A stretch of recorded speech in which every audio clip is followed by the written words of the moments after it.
I should probably go have a chat with our doctors here, my colleagues. I should probably finish the rounds. I don't want anyone to do anything that we can't then reverse.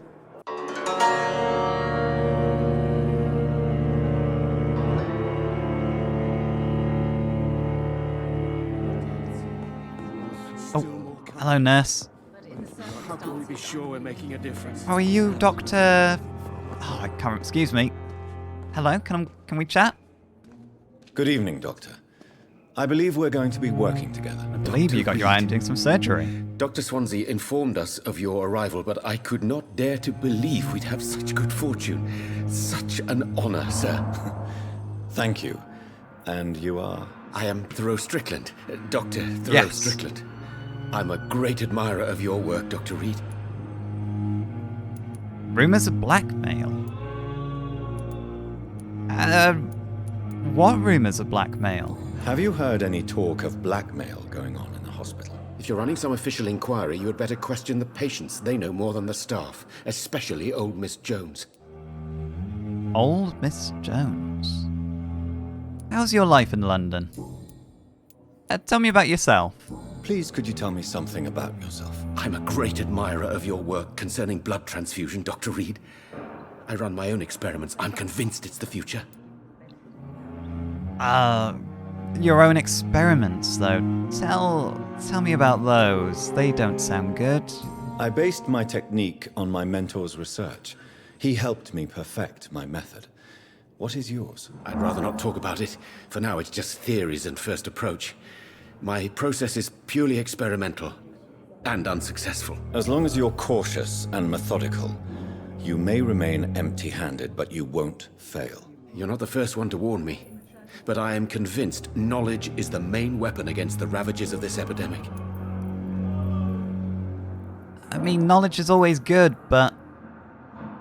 You know, there are risks involved when you're not being methodical and careful. What made you choose this career? What made you choose to be a doctor? I'm not ashamed to admit you and your work have inspired me. I am honored to have the opportunity to work by your side. Well... It sounds like you're not a doctor for the sake of helping people. You're a doctor because you're curious about what you can do and what knowledge you can learn. And I'm not sure that's for the best, but I'll be happy to help you. It's always a pleasure to share scientific and medical knowledge with someone eager to learn. I'll be glad to help you if I can. This epidemic may be the century's most terrible disaster, but I'm convinced that we, as doctors, are the only ones able to defeat it. I mean, there is a war going on as well. That's pretty awful. Can you tell me about Pembroke Hospital What can you tell me about the Pembroke? Well, it has always been an honor to work with Dr. Swansea. But with your arrival, I can't think of a better opportunity to learn about blood transfusion. You seem quite optimistic about your research. You seem quite optimistic.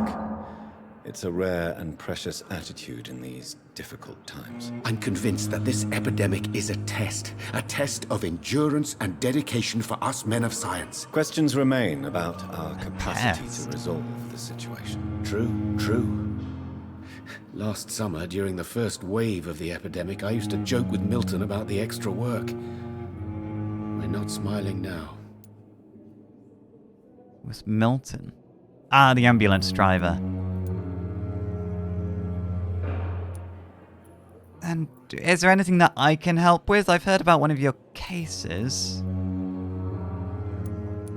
Do you need help with anything in particular? Well, yes, maybe. I'm waiting for a batch of products I ordered for my personal research, yet my supplier seems to have vanished. Do you want me to play the errand boy for you? Oh no, Dr. Reed. But if you went personally to his shop, what with your reputation and all, he wouldn't dare to refuse the products I need. I see. Well, give me the address, for I may pass by if I have time. Well, it sounds like I might be playing errand boy after all. I will leave you be for now. But personal questions? Oh! Okay, so we do have more. Tell me about your blood transfusion technique. I'm curious exactly what it is you're researching.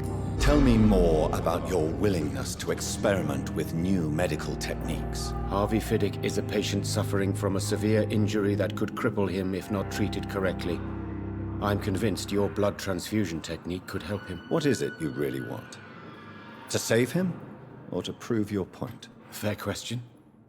I want nothing but to save my patient, Dr. Reed. I don't believe since I know that. Mr. Fiddick's story. Oh? Tell me Mr. Fiddick's story, then. Tell me Mr. Fiddick's story. Our first diagnosis was compromised because Mr. Fiddick lied to us about the real origin of his injury. He first claimed it was an accident. But why would he hide such crucial information from us? Because he is a proud father, ashamed of putting his children at risk because of his own negligence. Interesting. But we must remain neutral as doctors. You know that, right? This personal involvement could also appear to be a lack of impartiality. Can't let your emotion get in the way. A good surgeon must remain neutral. I agree. But that does not excuse Dr. Ackroyd's behavior, a man who did not even take time to converse with his patient. Do you think keeping his distance was a mistake? All I know is that I'm taking care of human beings with desires, hopes, and fears. Not some biological machine comprised of blood, bones, and flesh. Okay, well, perhaps you do care more than I initially presumed. And so, this argument with Dr. Ackroyd.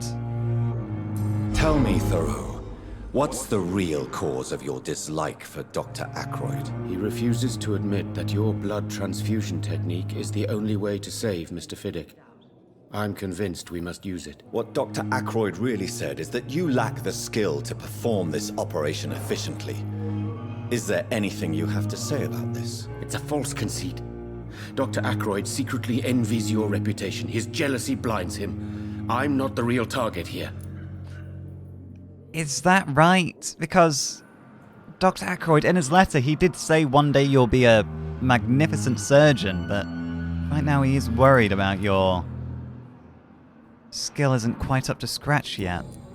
And that the potential complications rather, could cripple this man severely. Right, I'll leave you be for now then. Goodbye, Dr. Strickland. I need to go find Dr. Ackroyd. You wouldn't happen... No, you don't look like a Dr. Ackroyd. We'll find out. Hello? Good evening, sir. I'm Dr. Reed. I believe we're going to be colleagues. Reed? Yes, I've been informed about your arrival. I'm Waverly Ackroyd. You are Dr. Ackroyd. Welcome aboard, I suppose. Does my arrival inconvenience you in some way, Dr. Ackroyd? Let us just say that I don't particularly share Dr. Swans's enthusiasm for hiring you. What we need here are reliable professionals, not overrated dabblers. So you think my reputation isn't quite as well earned? We'll talk about the blackmail afterwards. Let's ask a few questions. I've proved my value as a practitioner time and time again. I don't know what you've heard about me, but I have already proved my value as a practitioner. I don't question your skills, Dr. Reed, but your motive. Is it money, fame, or are you truly dedicated? And what exactly is that supposed to mean? I served in the war just like you. But unlike you, I did not use the wounded to play the modern sorcerer. Be careful what you insinuate, Dr. Ackroyd. I only want you to admit you used those men to improve your theories. No,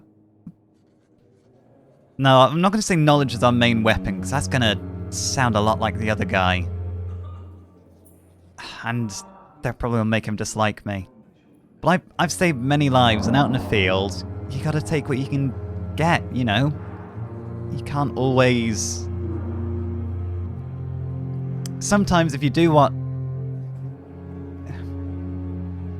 It's difficult to put into words. Sometimes if you don't push the boat out, people are gonna die because you don't try or go far enough with your treatments. I suppose. I've saved many lives, that's for sure. This is ridiculous. My blood transfusion technique saved many lives, and you know it. You see? That is exactly what I hate about people like you. You avoid this kind of accusation instead of facing reality. What What? You're deluded. You are absolutely deluded, and I assume you've got bad memories of your military service that you're projecting onto me. It seems you have bad memories of your military service. I refuse to see this industrial slaughter as scientific progress. Oh, I'm with you War there. only reveals the worst in men. We can at least agree on something, Dr. Ackroyd. And how's your life been in London since returning from the war? You clearly have a problem with me. Do you want to get that out in the air? If you have a problem with me, Dr. Ackroyd, please feel free to tell me. Dr. Swansea has imposed your presence on this hospital without asking anyone's advice. The benefit of his position. But I don't agree with it. No, I can know we've appreciate never that. met before, but I believe this hospital could use all the help it can get. You will agree with that, I'm sure. Oh, but I have heard about you, Dr. Reed. Of course, you can't say the same about me, since I have not wasted my time courting the press. Are you jealous? There's no need for this animosity. There is no need for such animosity between us. Don't you think the epidemic is already enough to deal with? Yeah. That is one point we could agree on. And that is precisely why I want to be sure that you will be of help to this hospital instead of a burden. Well, I'm not going to be a burden at all. I may not be doing the rounds every single night, but you know, it's better to have a doctor on hand than not have another doctor on hand. But tell me about Pembroke Hospital. Is there anything you know about it that you can enlighten me on? Since your tenure in this hospital is longer than mine, perhaps you can tell me more about this place. Let's just say I'm tired of the carelessness around me. I have always respected the skills of Dr. Swansea, but over time his enthusiasm has become displaced. Carelessness? Exactly what are you talking about? We're here to save lives. The people who trust us are not volunteering for experimentation. They're here to be healed. I don't intend to run any radical experiments, Doctor. Even if I, as any good practitioner should, express an interest in pushing the boundaries of medical research. Modern medical methods were created through audacity and ego. But there are rules in our line of work, and they're here to protect our patients. That is true. That is right. But he's also right about Dr. Swansea. His interest seems to be completely on vampires now rather than treating his patients. Your thoughts. I'm interested in hearing your thoughts on Strickland's research from you yourself. Tell me, Waverley, what do you think of Dr. Strickland's enthusiasm for his experimental research? Strickland is playing with his patients' lives for pride and glory. Now that, sir, is unethical. Are you thinking about something in particular? Harvey Fiddick needs delicate surgery. I believe we should stick to the usual procedure, but my young colleague obviously disagrees. And I presume you wish to lead this surgery. Why do you wish to lead this surgery? I strongly believe that Mr. Fiddick should not be butchered to test an unproven procedure. It's a conservative point of view, but I kind of agree with it. If this procedure goes wrong, we're crippling a man, basically. We're ruining his life. I'm not telling him you will assume the consequences. That's a bit sinister. That's like saying, well, you know, if it doesn't go well, your career's down the drain. There's no correct answer. There's just two people trying to do what they believe is best. Dr. Ackroyd, he believes that the traditional route is best for this patient. The other guy, Dr. Strickland, he wants to push the boundaries of science. I think for Dr. Strickland, it is more about proving himself. And I think he's letting himself get blinded a little bit by getting too involved with Mr. Fiddick. I trust your judgment, Dr. Ackroyd. I really hope you're right about this, Dr. Ackroyd. I'm trusting your judgment on this. I'm not the kind of man who runs away from his responsibilities, Dr. Reed. There is no need for you to be looking over my shoulder. Could your rivalry be blinding you? And are you not afraid that your rivalry with Strickland may be blinding you? Rivalry? I guess you could call it that.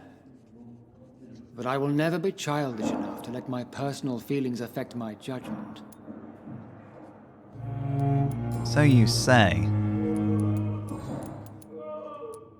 Tell me about your life in London. Have we Yes, we have discussed this. Personal questions, we've discussed these. Have you heard about any rumors of blackmail? Have you heard about any blackmail going on in this hospital? Blackmail? Nonsense. You were quick to shoot that down. Medical checkup. Is there anything afflicting you? Do you need my assistance? Not at all. I'm sure that you are used to gaining people's trust with your impressive skills. Well, it will not be the case with me. No, that's fine. I don't really want to impress anybody. Well, I mean, that's not true. I want to show that I'm, put my money where my mouth is. I'll leave you be. Thank you for your time. We'll talk later. Now, where is... I can't quite remember where I started asking about local investigations. Missing ingredients. I've completed this investigation. Find out who's spying on Thelma. Find out the cause of death. Oh, that's right, there was... The autopsy didn't match up with the actual cadaver's injuries. As kind of morbid as that is to say. Where are the quests? Main quest. That's what I need to do to speak to the Benefactor. It's the blackmail. I don't quite know where I picked up the rumors of blackmail. But, you must be Mr. Fiddick. Don't waste your time with me. And I'll let you down, should I be looting all this? Mr. Fiddick. Good evening, sir. I'm Dr. Reed. May I help you? I don't know if a third opinion is needed. Your colleagues are already arguing about my condition. I see. Would you mind telling me more about your situation? I'm Harvey Fiddick. All I want is to get me bloody arm fixed properly. How long have you even been here? Tell me again about your condition, because I want it firsthand. Is there anything else that's bothering you? Can I help in any way? I'm all right. Considering the state of this place, I should consider myself lucky, I guess. Let me ask. You initially lied about the cause of your injury. Do you feel guilty about it? Tell me about your injury, Harvey. Why do you feel so guilty about it? My wife died because of me. And now I may lose everything because I've been careless enough to hurt myself. What an arsehole. Your wife died because of you? When you say your wife died because of you... How could your job be responsible for your wife's death? I was working a double. She went out to bring me a hot meal and got caught in a German bomb raid. No, you didn't kill your wife. You didn't get her killed. It's not your fault. That's survivor's guilt. Did you voluntarily hurt yourself?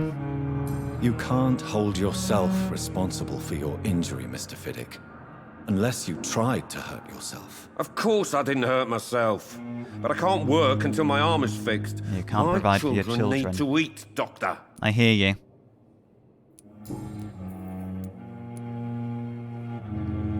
About the death of your wife. Tell me more about the death of your wife, Harvey. As much as I hate 1915. pushing it. I was in the army, building workshops for the Royal Flying Corps. Helen was happy I wasn't sent to the front. What happened? The Germans sent Zeppelins to bomb the construction site, but they missed their target. My wife was bringing my dinner when the bombs fell. A lot of people died during the bombings. It's a horrific, horrific way to go. I'm sorry for your loss. So many died during the bombings.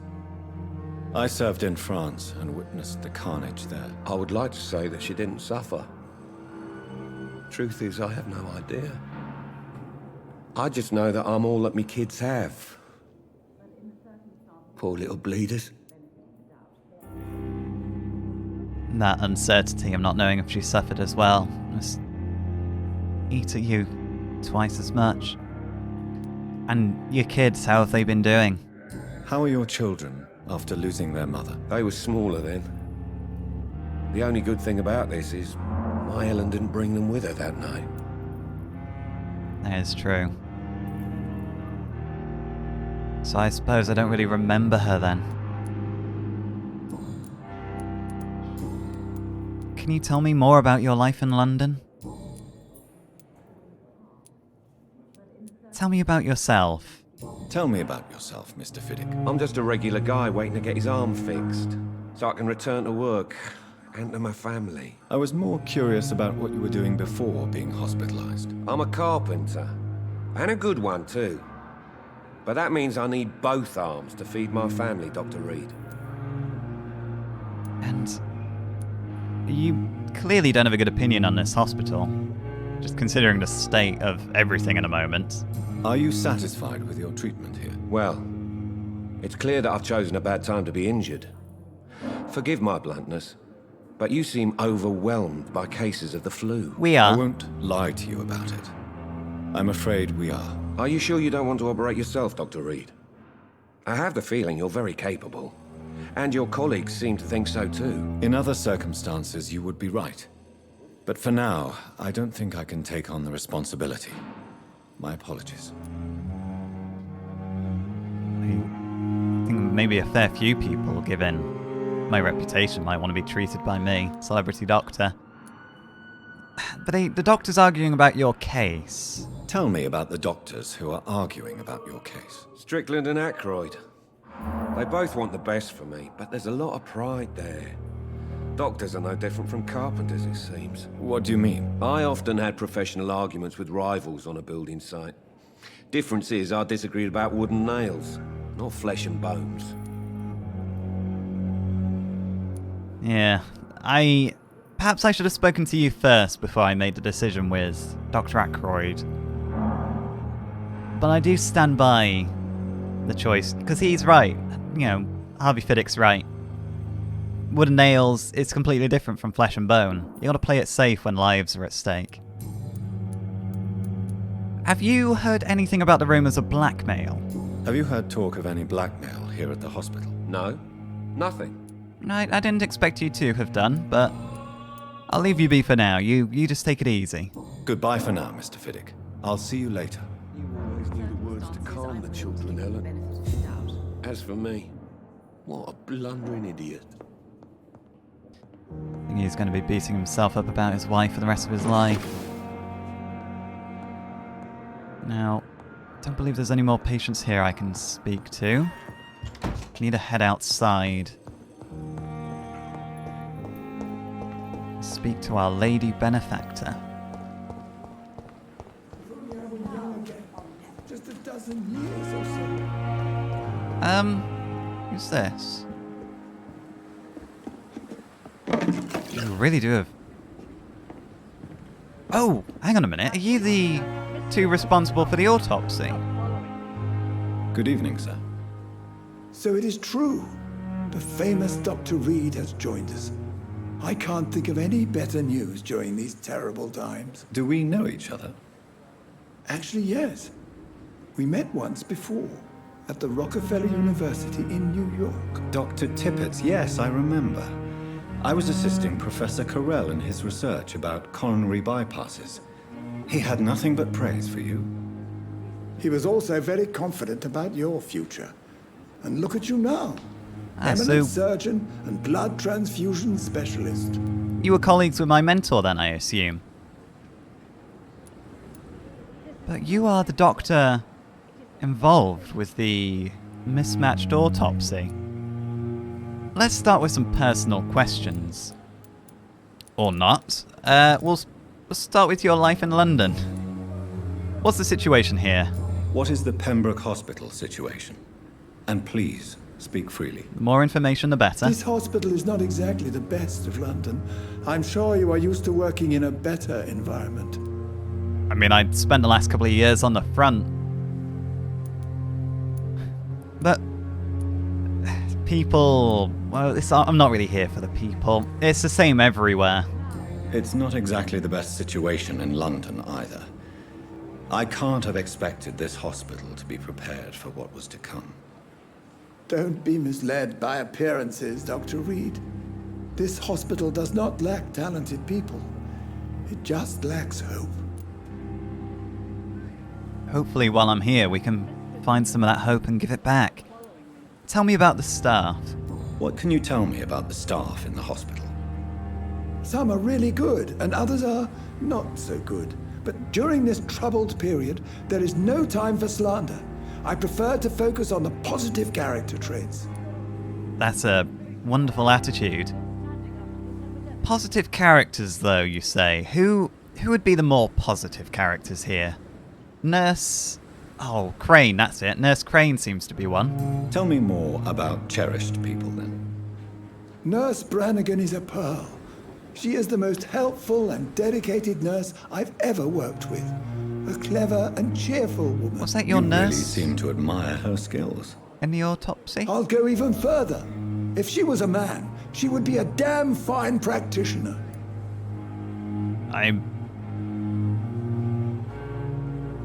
That is high praise indeed. Then we'll have to talk to her about that then, how she feels. Clearly she knows her stuff. What do you think of management though? Dr. Swansea in particular, if you could. Any opinion about the management? I don't always agree with Dr. Swansea's reserve, but I must admit he does all he can to keep this facility running during this crisis. Ah yes, the burden of command. I was fed up with this concept while serving as a medical officer. Don't get me wrong. Swansea's a good administrator. I just wish he would get out of his office now and again. He does seem to spend a lot of time in his office and not actually with patients. Have you heard any rumours of shady business? Any rumours of blackmail or anything of the sort? Have you heard of any underhand dealings going on in this hospital? I have no time for such triviality, my dear colleague. We're here to save lives. But... you could be saving lives by telling me about any rumours you've heard. You know, any underhanded dealings in the hospital could affect the quality of care for the patients. Goodbye, Dr. Tippett. And who are you, then? Are you the nurse, Brannigan? Good evening, nurse. Oh. I'm Dr. Jonathan Reed, the new surgeon here at the Pembroke. Dr. Swansea has already told us about you, sir.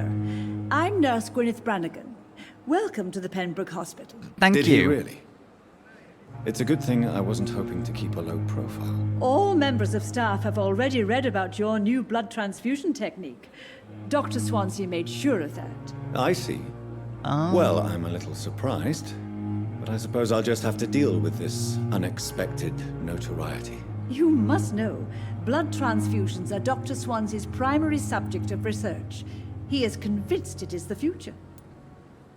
I might just... Goodbye, nurse. Call me if you need assistance. Can I... Oh my words. Can I... Right, Nurse Brannigan, if you would come out here, let's get some air. Right, now let's talk. Good evening, Nurse Brannigan. Much better. Good evening, Doctor.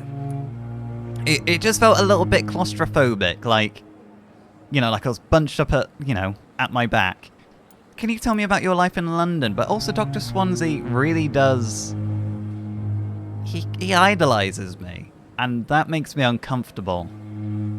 But can you tell me about your life in London? And the situation here? How are things here? Not good, to say the least. We're struggling against an invisible enemy, more lethal than any bullet from a gun. It's hard, Doctor. I can imagine. The invisible enemy. She's talking about the plague. Oh, are you talking about something more? An invisible enemy. Quite a poetic term for a disease, especially from a nurse. Sorry, Doctor. These last few weeks have been exhausting. We could all do with a good night's sleep. Or a good day's sleep. Speak frankly, do you think this hospital could fail and it's overwhelmed now, but do you think it could be swamped under? Do you think this hospital can survive the epidemic? We are all volunteers here, and we're trying to hold fast, but how do we beat an invisible killer? Some nurses have already resigned. And that doesn't help anybody. Tell me about the staff. I'm not familiar with all the staff yet. Perhaps you could help me. Brilliant professionals, most of them. Dr. Swansea has a gift for recruiting talent. Most of them. Is there a problem I should know about, nurse? It would be inappropriate for me to speak ill of a colleague. But I should know about anybody who isn't quite up to scratch. You speak your mind, though, Nurse Brannigan. You brought it up now. Nurse Brannigan, if you do know something, please tell me. Anything you say will be held in confidence. No. I may disagree with some conduct. Excuse you? But in the end, everybody is doing their best. But this again, it could be the quality of the care of the patients that could be suffering. It doesn't matter if people are doing their best if what they're doing is actually harming patients. Oh, what about anybody that stands out? Any good people? Is there anyone that stands out? Well, I have never met someone as dedicated as Dr. Tippins. He should be a standard for us all here. If only he were younger. Why should his age be a problem? I guess it's fair to say he's always pushing himself to the limits. He just doesn't know when to stop and get some rest. That's interesting. Perhaps I should go talk to Dr. Tibbets again at some point. Personal questions. Tippets seems to have high praise for you as well. Why does Dr. Tippets claim you're the main reason he keeps working, despite his fatigue? If it wasn't for him, I probably would have left the Pembroke years ago. Dr. Tippets does not think of you as just a nurse anymore, does he? If you're suggesting he's not taking my gender into consideration when it comes to medical practice and knowledge, I really hope he doesn't. Well, of course, nobody wants to be, sidelined simply because of their gender. It's not right. I'll leave you be for now. Goodbye, nurse. Call me if you need assistance. Right, now let's see if I can get to the Lady Benefactor without anybody else distracting me. Thankfully, it was just a short jog. I mean, a box doesn't count as anyone. Opium. Delightful. You must be... Excuse me? You're not the vampire? The flu took my dear wife, Emily. I take comfort knowing we'll soon be together again. Mr. Rainfield, that's no way to talk. You're in good hands here, and we'll be up again soon enough.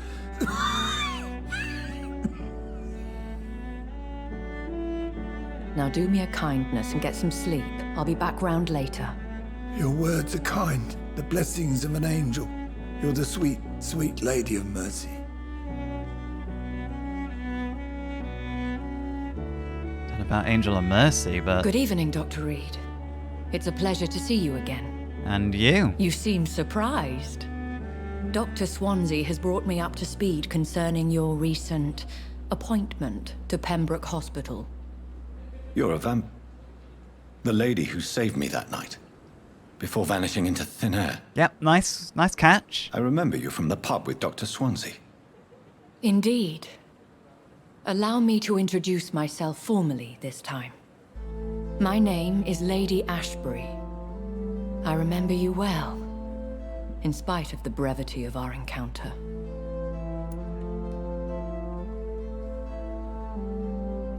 I'm glad to see you. I'm glad to see another vampire. I'm not going to say I feel played. I imagine a life of a vampire is incredibly dangerous, even when it comes to other vampires. I think probably that there's no such thing as strength in numbers as vampires. It's more like, the more of you there are together, the more chance of being found out and caught. I do want to ask about Swansea and his interest for vampires, but let's focus on our kind right now. I'm glad to see you again. Apologies. You've taken me by surprise. I'm very happy to see you. The pleasure is mine, Doctor. I hope you're more disposed to answer my questions now. You must have countless questions, but our rather urgent matter first. Oh, yes! Swansea has explained. My cover, if you prefer, has been compromised. Now this is why he needed my talents then.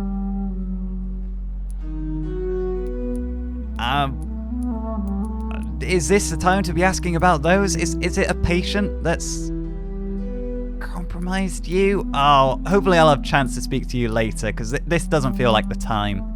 I'm here to help. Dr. Swansea has commissioned me to be your agent in this matter. You could start by explaining what's amiss. These past insufferable weeks, I've been the victim of extortion. I've made a first payment, but the blackmailer grows greedy. Ah, the I blackmailer. must refuse his most recent demands. Is it another one of us threatening you? Who would be so foolish as to threaten you? A kindred spirit. Even if it were the case, and I highly doubt it, a vampire would have asked for something more valuable than money. My suspicions lean toward a patient, or their family. A patient? I mean, you seem to be quite confident about speaking frank in front of this gentleman here on the bed. You must be quite delirious. And clearly you're not capable of solving this yourself. If we're dealing with an ordinary criminal, surely you've the means to deal with it yourself, if I may. As immortal tradition doth dictate, all fangs and hypnotic eyes ablaze, the blood would run like a river. That's what I hope to avoid. Violence has a tendency to spiral out of control. Noted. So, what is it you want of me? What are your expectations? Please be precise. As the newly appointed surgeon of this hospital, you are in an excellent position to ask innocent questions and deftly learn the identity of my blackmailer. Okay, well, do go on. Please continue. Every detail is essential. I'm your man. My embarrassment in this matter is eclipsed only by my shame at having put the hospital at risk. The threat from our anonymous scoundrel is clear. A list of dates. My visits coinciding with the dates of suspicious patient deaths due to massive blood loss. Well, I was gonna say, it is odd that a vampire has an interest in the hospital, but clearly this is an excellent cover for her to feed. You know, a patient mysteriously dies of blood loss. She can be a benefactor, she has reason to visit. But just so we're clear, you are drinking the patients, are you? Is it true? Now aren't you the blunt one? I like to be frank. Well, I'm only... Yes, it's logical, but I just want the clarity of the information. Excuse my impertinence, your ladyship. This is not an interrogation. I assure you that this line of questioning is in your best interest. In all honesty, I'm not simply a patron to the hospital. My visits serve a dual purpose. Dr. Swansea has been treating my condition with a revolutionary technique of blood transfusion. It seems you are a specialist in the domain. Treating I'll your take care of condition? it. Do you know where I should start? If that was the case, I'd settle the matter myself. You could talk to our local gossip, Harriet Jones. Not a pin drops here without her hearing about it. Harriet Jones. I'll meet that woman now. My life, as others know, is in your hands, Dr. Reed.